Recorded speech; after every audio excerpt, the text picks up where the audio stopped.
And we're live. Now that I know y'all can be weird like this, oh baby, I'm about to be the weirdest bitch. That's the weirdest. So I'm like, hey, cut. This is it. Cut, cut, cut, cut, cut, cut, cut, cut, cut, cut, cut.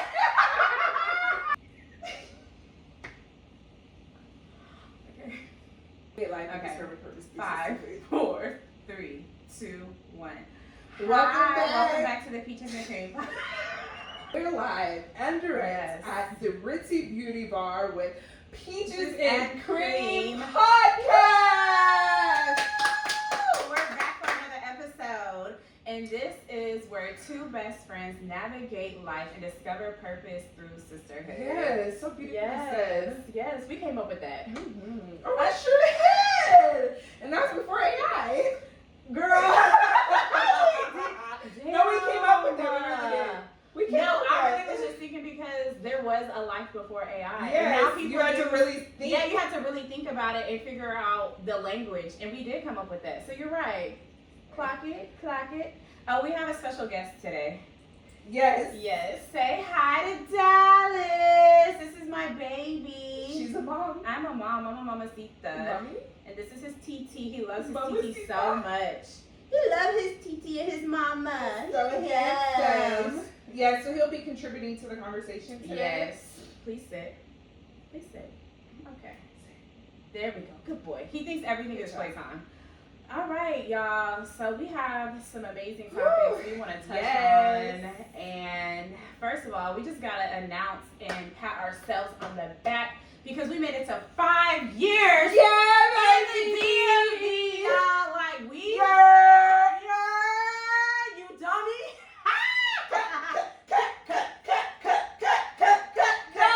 Yeah. 5 years that we've been in the DMV, y'all. Yes.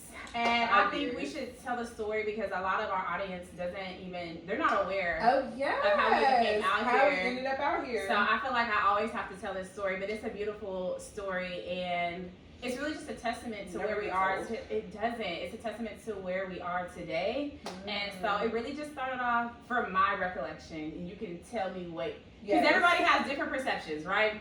So I always talked about leaving Texas. I'm from Dallas, well, proper Dallas, Texas. Let me say it like that. And so I always had an urge to leave Texas. And so me and Dom had went to Vegas, and then we drove to LA. So we were gone for like a week. We had a blast. We flew back to Dallas. And I don't know, it was just something in my spirit so deep that we both felt it. We both were like, we gotta get out of here. This is it. This is it. Like, I don't feel connected to this city anymore. I was sad when they were like, and we will be landing in Dallas, Florida. Yeah. In 15 minutes. And it was like, I looked over her and we both were just looking like, back to this. At the time, I was working. I had just finished my esthetician license. I had graduated, so we went to college together. We went to University of North Texas. So, were we living together at the time? No, we weren't living together. No. I don't think this was 2019. Yeah, so flew back into Texas. We both felt it in our spirit, like, this just ain't it no more. That probably was another reason why, because I had to go back to my daddy's house. Yeah, I had to go back to my mom's house. And thanks, Dad, but it was but no time to thanks. go. It was Thanks, time to but go. no thanks. So we go back, and then we both had a conversation. We're like, we should leave. We should figure out where we want to move to. And so we met up at this coffee shop in Deep Ellum, Dallas, Texas. And we sat up there and we wrote out, I mean, what do they say? Make it clear, make it plain. Make it plain. We figured out our finances, how much we needed to save individually. We figured out where we're going to kind of move like the area. Short-term plan. I think we broke it down from like 6 months, a year, 5 years. Yeah. We had already wrote out what it was that we wanted to accomplish separately, and then together, what can we do to help each other discover and journey and navigate through life, through sisterhood. So we came up with that plan. Initially, we wanted to move to the DMV around March of 2020, but we know what happened March of 2020. The pandemic hit, so we're like, damn, like, does this mean we're never gonna move? But me and Dom are both very optimistic people. Yeah, we both were like, yeah, this is just a little breaky break. Like, this is just a pause into the bigger plan, and we were willing to pivot and adjust to it. So March hits, we're like, okay, whatever, we'll just like stack up more money, right? So we stacked up even more money, And we were just like, let's just applying for jobs like crazy. Applying for jobs. I had a job at this company already lined up, I think about that time. You had... Yeah, I think I probably got hired around, because we were originally going to go out there in June. Yeah. So it had to be between April and May. It was June originally? No, we were planning on driving out there in June originally, because I knew my start date was around June. Yes. And then when the pandemic happened, that's when it started pushing things out to where it was like, okay, like I can't even do services yet because they're not even taking, people can't come in, so they got to figure out how can you even do your job because everything was shut down at that point. Yeah. But we never were like, we're not going. Yeah, it was just like, oh, we'll figure it out. Because with my job, she started reaching out to me, the owner of the company. She was like, are you still planning on moving? And I was like, let's just stay in contact. I don't have a specific day just as of yet. I have to figure some things out. Mm-hmm. But even when I had conversation with her, it was very much, matter of fact, I'm still coming. So then fast forward, we were just like, honestly, if we keep putting this off, we don't know the state of the world. This could be, we've never have been in a pandemic before. So we're like, honestly, if we don't do this, exactly. We're like, if we don't do this, global pandemic, we're like, if we don't do this, we could put this off the rest of our lives. And that's really not our personalities individually or anything like that. So we go ahead, we make a date to come to And DC. During that time, I feel like Dallas was outside. Oh, for sure. Like, we were still getting out, moving about. So in my mind, it was just like, they're doing that up there too, so we need to be up there. Yeah. Not knowing that once we got to DC was shut down. Shut down for real. Shut down. For real. Like, they took it serious. So fast forward, we go ahead, we drive out here. This is like August, late August, like the last couple of days of August. We literally drove out here with just a clothes. mattress. I had my mattress and clothes. And documents. Paperwork that I knew I was going to get. And I brought my car. She drove her car. Mm-hmm. And we just came. We put her car on the back of the U-Haul. And then I drove physically my car. And we literally drove for like 20 hours. Made a stop in Nashville. Stayed the night. Picked back up and then drove into DC. Like, we got to DC maybe like 3 o'clock in the morning. Yeah, it was like 3 o'clock in the morning, and we had no idea what we were getting ourselves into. Didn't know where we were gonna live. Did not know. I still didn't know exactly where my job was really located. Like, I knew I was supposed to be based in Alexandria, but like they had me doing trainings like that next couple of days out in like Fredericksburg or something like that. Then, oh, by the way, very, very grateful for the home that we were able to stay in. But like within the first week of us living there, we were staying in the basement and the basement flooded. Yeah. Mattress soaked. Soaked. Which then ended up creating maggots that then turned into flies. So we had swarms of flies flying around us at night. Baby, you could not pay me to go back to that season of my life.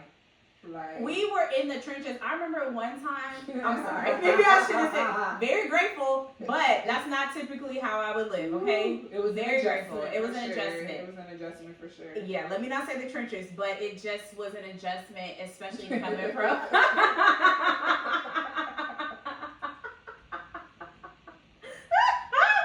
Oh my gosh, it was something different. It was really something different. So I think that really motivated us to find a place so we could comfortably lay our heads at night. Yeah. So we initially planned on staying in the basement for at least a couple months, like 5 months. That was on our plan, on our written plan. Mm-hmm. We're gonna stay there, stack up some more money, and just get adjusted and acclimated to the area. But once all that happened, we were like, bro, every weekend we would go out and look at apartments. And so we finally came across an apartment that was affordable and in a good area.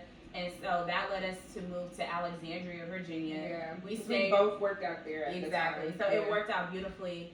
Stayed there for 4 years, and then somehow managed to avoid all of the like the price going up on that apartment. Yes, and we really got a steal on that. It was so affordable. Yes, so affordable. And our neighbors were like amazing. Mm-hmm. Still like keep in contact with some of them. Like that was just it was meant to be. It was very divine for us to end up in that specific place for that amount of time.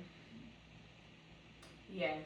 So we stayed there for 4 years, and then as of the end of last year-ish, we decided that we wanted to get our own places. So now she's in her condo, and then I'm in my apartment. So it's definitely been a journey within itself. I'm super grateful, and just even reflecting and thinking about where we came from. It's like, wow, the power of just keep going. Like, you have to keep going, y'all. And I think if any moment I let the enemy get in my mind a little bit too long, I would have been right back in Dallas. Yeah, for sure. Because it's difficult. It's so difficult to leave your hometown and bet on yourself and then be able to survive. We knew some people from college out here, but we had to start over with our community. It was a fresh start entirely, starting new jobs, trying to run a business. The second year we moved out here, I wanted to open up my shop, so I opened up my shop in Alexandria, having to pay an extra bill. It was so many things that we've gone through individually since we've been out here. But I can gratefully and show gratitude today and say God kept us through and through. There was times I'm like, my relationship with God has grown because so much of these leaps of faith that I've taken, and just those moments of loneliness, especially. Like, it has been such a blessing to be able to do this with someone that I consider as a sister, because I wasn't completely alone in the journey, but because we had our own individual journeys to go after, there were moments of loneliness throughout this process of like, really, okay, I can't just rely on my parents to help me make a decision, or, you know, Natalya got her own stuff she's trying to figure out, so I got to really ask myself, what do I want to do? Like, what is it that I want to pursue? Because for me, I didn't really get fully licensed until maybe 2 years of us living out here. So if you work in the mental health social work field, you know you ain't making no money here. So you damn near an intern. So I'm still trying to do other jobs to pull in enough income to take care of myself. And within those 2 years, I feel like I had to really dig deep in my faith and really trust in God with my finances. I also had to learn how to ask for help and really lean on my support system and the people that were able to help me during those times until I could really like get on my feet and have like a flow and feel financially confident.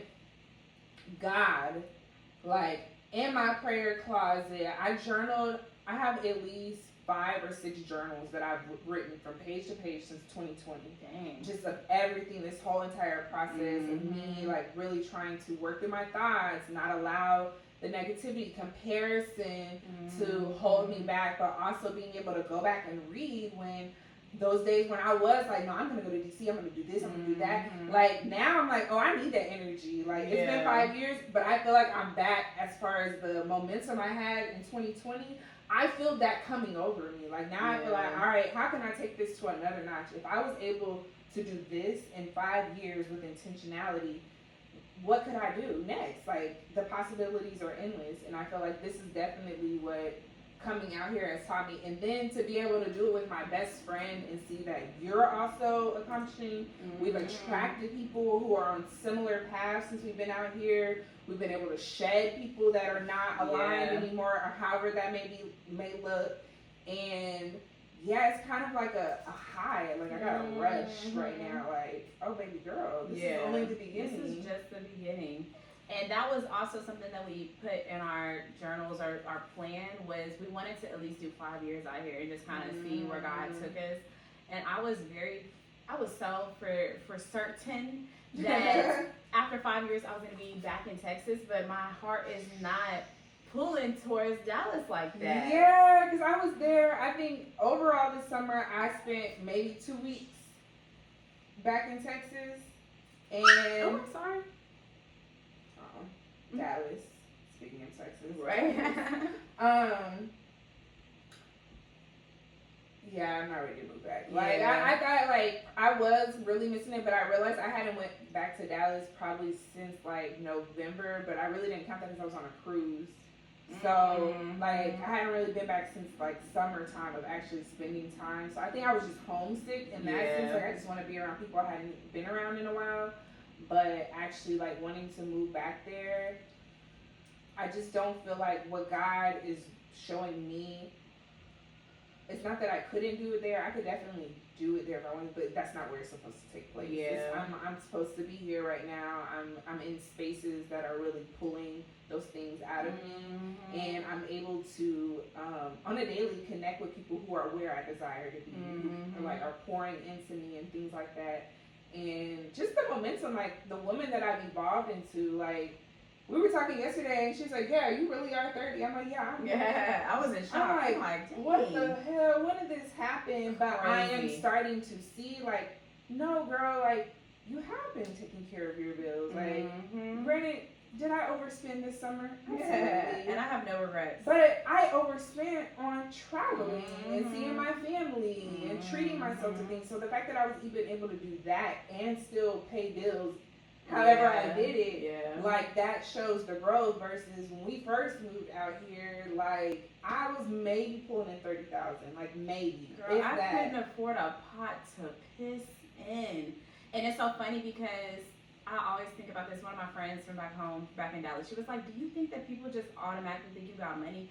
Maybe it's the way that I carry myself, but I literally had no money. When we first moved out here, I was probably making about 40K. Then I was having the time of our lives. Literally. Then I got promoted to the manager of the company I was working for, and I still was maybe pulling in maybe 50K, which, you know, grateful that I had some source of income, but ultimately I could not even do half the things that I'm doing now. So I had to say no to some trips. I had to say no to eating out sometimes, or like a cute brunch with the girls. I couldn't afford it. Yeah. And so just thinking about the duration of... But it may have looked differently to them. Yeah, it might have looked differently to them, but it's like I am being transparent. Or I don't know what it is. I will tell people I ain't got it, and they still don't believe that I ain't got it. I'm like, bro, I'm literally telling you I ain't got it right now. What you want me to do? I don't know what your experience was, but my experience, I was still going to brunches and I sure birthday was, parties, but I would say and no traveling time to time. early. And got $2. I was still going. I don't know how the hell I was figuring that shit out. Or it'd be like, I wouldn't have it, but Nat would have it. So we got it. Yeah. So I'm going. We'll make Or, it work. you know, vice versa, which is why I do want to talk about girls. Yeah. Because I feel like that actually carried me through these 5 years. But also, in that same sense, I feel like if I was transparent enough to tell Dom I don't have it, she will look out for me. Yeah. Like, hey, you know, we'll share a plate. I ain't got it really either. We'll share a plate. Or, no, don't worry about it, friend. I got you this time. I feel like that is the epitome of a girl's girl. Like, are you really looking out for your friends? Yeah. Are you really being considerate and hearing what they're saying, even if from the outside looking in, it may look like I got my stuff together, but if I'm verbally telling you, because it takes a lot, to your point about asking for help, I'm not the type to ask for help. So if I'm coming to my friend and I'm saying, bro, like, I really don't have it right now. Yeah. It already took probably me sitting in the house spiraling. Well, you want to go to happy hour? Yeah. And then you're like, you want to go to happy hour, and then I got to pay for my own happy hour. You have to split the bill, though. Yeah. It's like, no, I'll stay at home. Yeah. You couldn't be considerate and like, oh, well, maybe we could have happy hour at my house. I'll provide the drinks. Yeah. Like, that's just, to me, being a girl's girl. You have to be able to listen to your friends and be considerate and look out for each other. At the end of the day, it is hard being a woman, and we deserve to have people who want you to win in life, who want to help you, who want to see you happy at the end of the day. That is being a friend. That is being a girl's girl. If you see a random girl in distress and you feel like, oh, okay, like this girl really needs help, are you the type to keep driving by her or really help this girl out? Like, it is hard being a woman. We gotta look out for each other. And I see it so many times. Me and Dom were having a conversation before we got on camera about how sometimes you have a friend and then you try to include her with the other friends and she start acting weird because she's around women. Yeah. But then separately, she's like, oh, I'm a girl's girl and I love women, but then you bring her around women and she starts acting weird. You're not. Like, you're looking at it like a competitive nature, like you're trying to compare yourself versus really being able to, like, just be empathetic. Like, you a woman, I'm a woman, we trying to figure it out. You never know how y'all can connect in some type of way. But also not feeling like everybody doesn't have to be like your best friend. That's not necessarily what I feel like is necessary, but it's just like, like you said, it's hard enough being a woman, so you would hope that when you walk in a space and there's another woman there, like y'all naturally will look out for each other in a sense. But that's not the case. And I really had to learn that moving out here because I was so excited to work under leadership of women, but more importantly, Black women, women that looked like me, had similar experiences. And not everyone was really fucking with me. Like, I was just like very shocked. But it was reality. Like, everyone's not gonna like you. You're not for every person. And it doesn't always have to be something personal to you. I don't know what that woman's experience was. And it took me time to get to this point because that really had me upset. Like, I was really broke down about that. I really could not stand that bitch. Like, I wanted to slash her. But I recognize, like, I'm not for everybody and everybody isn't for me. And not taking that personally. Still treating somebody with grace and love, no matter, like, the difference. Because I don't know what you went through. And maybe I may be reflecting something that's triggering something, whatever the case may be, but I can't take that personal. At the end of the day, we're all humans, and I think we deserve to treat people with some respect. And I think, to your point, a lot of times there have been women who have done me downright dirty, like low down, dirty, nasty hole. They've treated me like, I mean, God, dog, you treated me like this. But it was a sermon at church, and so he's been exploring, like, David, and so he was just saying, like, God put so many people in David's life, but we know David to be the only person that was really after God's heart, so he put Goliath in his life. And so at the end of the day, you have to really be true to who you are, no matter the type of people that are put in your life. And so it's easy for us to be like, this person did me wrong, this person did me wrong. So next person, you're not gonna play with me. I'm gonna get them back. Ain't nobody about to cross me. But it's like, no, stay true to who you are. So I still have to check myself. It's like, no, Nat, don't stop. I'm a type of person, like, now a lot of my friends will be like, I didn't know you could cook, Nat. I've been bringing food up to my job. I had like a barbecue and stuff like that. So it's like, yeah, I do want people to experience that's a God-given gift. I can cook like a bitch. And I'm not trying to cook for no nigga right now. So it's like, why not cook for anytime you want to come over, don't. I got you. So it's like, that's very true though. So it's like, why stop doing the things that I genuinely love to do because people are doing me wrong? That doesn't work like that. So let me stay true to who I am. I like to look out for people. I like to gift people things here and there. Give food, give a little plate here. It takes a lot of energy to not stay true to your nature versus just naturally being that and learning to just trust my discernment. Like, when I see it, believe it, don't question or doubt it. But I feel like actually when we moved out here, I was definitely, like, good on women. Like, like I feel like naturally I am a girl's girl. I grew up that way. But going through college and just drama and stuff like that, it created this, like, pettiness in me that, like, okay, I'm gonna get you before you get me. Now that I know y'all can be weird like this, oh baby, I'm about to be the weirdest bitch. That's the weirdest. I'm like, that's not me. Like, I genuinely like to just be myself around people. To see myself get to a place where I was in settings and I wasn't sharing or I'm not laughing, like, that's not my personality. So I feel like being here has really helped me to heal that within myself. And like you said, just stay true. Like, I'm gonna be my nice, kind, whatever, respectful. That's just what I'm gonna lead with.